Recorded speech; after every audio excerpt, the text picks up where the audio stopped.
Halo teman-teman, Assalamualaikum warahmatullahi wabarakatuh.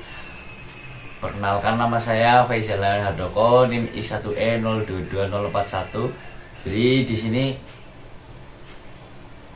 saya akan membahas sesuatu hal yang sangat-sangat penting di dunia pendidikan kita di Indonesia ini khususnya. Jadi kita akan membahas kurikulum. Jadi teman-teman, yang kita tahu itu kurikulum adalah sistem rencana dan pengaturan mengenai bahan pembelajaran yang dapat dipedomani dalam aktivitas belajar mengajar. Ya, jadi kurikulum ini tuh sangat penting buat dipahami kita sebagai calon tenaga pendidik karena memiliki fungsi yang vital dalam pendidikan, atau dalam arti lain itu sangat penting dalam dunia pendidikan. Dengan adanya kurikulum ini, siswa dapat mengetahui materi apa saja yang harus dipelajari dan dipahami. Jadi hal ini sangat penting bagi pemerataan proses belajar mengajar, serta untuk memastikan bahwa siswa mendapat pendidikan yang sesuai dengan tujuan dan standar yang telah ditetapkan oleh kementerian kita saat ini. Jadi hal ini itu sangat penting bagi pemerataan proses belajar mengajar, serta untuk memastikan bahwa siswa mendapatkan pendidikan yang sesuai dengan tujuan dan standar yang telah ditetapkan oleh kementerian kita, tertuju kepada Kementerian Pendidikan. Jadi kurikulum disusun secara sistematis dan rinci dengan tujuan agar mudah dipahami dan digunakan sebagai pedoman pelaksanaan proses belajar mengajar yang ada di Indonesia saat ini. Ya, implementasi kurikulum merupakan proses penggunaan rencana pendidikan yang telah dibuat untuk mencapai tujuan pendidikan yang diinginkan. Dan kita memiliki salah satu inisiatif implementasi kurikulum di Indonesia ini, yaitu ditetapkannya kurikulum merdeka. Ya, kalian tahu kurikulum sekarang tuh kurikulum merdeka. Kalau kurikulum sebelum-sebelumnya itu seperti KTSP 2006, ke-13 Kurtilas.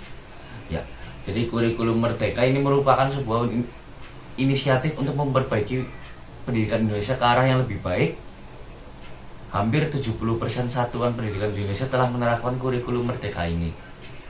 Ya, jadi mungkin salah satu implementasi kurikulum di Indonesia ini yaitu mengubah dari kurikulum ke-13 menjadi kurikulum merdeka yang menurut saya memang lebih baik dari kurikulum ke-13. Ya, dalam implementasi kurikulum merdeka, sekolah akan mengembangkan rencana pendidikan sesuai dengan kondisi, lokasi, dan kebutuhan masyarakat untuk mencapai tujuan pendidikan yang lebih tinggi dan lebih efektif. Jadi di kurikulum merdeka ini kita diajukan sebenarnya siswa itu lebih berbasis kepada proyek. Jadi di kurikulum ini tingkat keaktifannya itu lebih ke siswa. Jadi siswa berani bereksplor ke sana ke sini. Dalam implementasi kurikulum merdeka ini, sekolah mengembangkan rencana pendidikan sesuai dengan kondisi, lokasi, dan kebutuhan masyarakat untuk mencapai tujuan pendidikan yang lebih tinggi dan efektif. Jadi di kurikulum merdeka ini siswa dipacu untuk lebih aktif dari kurikulum sebelumnya. Yang kita ketahui di kurikulum ini berbasis project based learning. Jadi siswa dituntut untuk mengeksplor diri mereka sendiri agar siswa tersebut tahu di mana kemampuan mereka telah tercapai. Jadi kesimpulan dari kurikulum yang saat ini atau kurikulum merdeka untuk meningkatkan value. Ya, jadi kesimpulan untuk kurikulum yang saat ini sedang ditetapkan atau kurikulum merdeka itu, kita tahu sendiri kurikulum kita di Indonesia kita sudah berubah beberapa kali dari KTSP, Kurtilas, kurikulum merdeka. Nah, untuk kurikulum merdeka ini bisa dikembangkan lagi tetapi bukan berganti kurikulum. Kita bisa dikembangkan dari sistemnya. Seperti yang sekarang di kurikulum Merdeka, bahwa menetapkan siswa wajib naik kelas.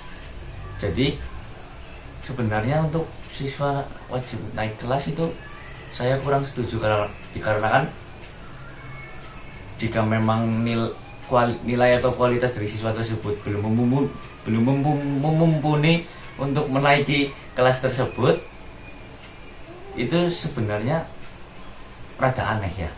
Jadi aneh dalam bentuk kok siswa itu belum mampu naik kelas tapi diluluskan gitu loh. Jadi untuk motivasi kita sebagai guru atau tenaga pendidik, jadi motivasi untuk kita sebagai calon guru atau calon tenaga pendidik ya, kita harus menaikkan value kita dan menaikkan harga kita sebagai calon guru, seperti mengikuti pelatihan, seperti mengikuti kepelatihan, mengikuti seminar-seminar yang mungkin bisa menambah value kita, bisa menambah wawasan kita, bisa menambah harga kita. Jadi walaupun di pusat sudah seperti itu, kita juga harus memiliki harga yang lebih tinggi ya. Mungkin sekian dari pembahasan saya mengenai kurikulum. Mohon maaf bila ada tutur kata yang kurang berkenan. Saya Faisal Hardoko, NIM I1N02241. Izin pamit undur diri. Faisal Hardoko. Siap.